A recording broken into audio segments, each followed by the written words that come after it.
Regardez-moi ces chiffres! C'est beau, comme un accident industriel au ralenti. En ce mois de mars 2026, l'Union européenne vient de se prendre une gifle de réalité à plus 48,9% de croissance. Presque une voiture sur 5 vendue sur le continent se branche désormais sur une borne, qu'on le veuille ou non. Mais le plus savoureux, c'est de voir qui tient le fouet. Le Tesla Model Y ne se contente pas de dominer sa catégorie. Il a littéralement éviscéré la concurrence, toute motorisation confondue. 33 000 unités. Il a relégué la Renault Clio et la Volkswagen Golf au rang de souvenirs nostalgiques pour retraités. Tesla occupe les 2 premières places du podium, prouvant que pendant que les constructeurs historiques se réunissaient en comité pour choisir la couleur des surpiqûres, Elon Musk, lui, vidait les stocks. Et que dire des seconds couteaux?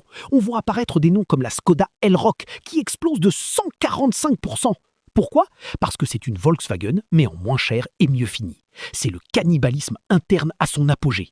Mais ma préférée, c'est la Leapmotor T03, plus 538% de croissance. Une petite puce chinoise qui s'installe dans nos villes avec le sourire d'un prédateur silencieux. Pendant ce temps, les hybrides tentent de sauver les apparences en regroupant tout et n'importe quoi sous leur bannière. On appelle ça du prolongement de vie. Chez Vector, on appelle ça des soins palliatifs. L'essence chute de 9%, le diesel de 12%. Le futur est là, il est silencieux et il se moque éperdument de vos souvenirs d'enfance. C'est une victoire par carreau pour le tout électrique. Mais attention, car si tout le monde achète des câbles, personne n'a pensé à la longueur de la rallonge. Et avec les ponts de mai qui arrivent, vous allez découvrir qu'avoir la voiture la plus vendue d'Europe ne sert à rien si vous passez vos vacances à regarder une borne occupée.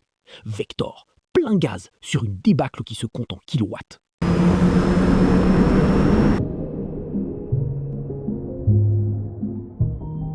See the crystal raindrops fall, and the beauty of it all is when the sun comes shining through.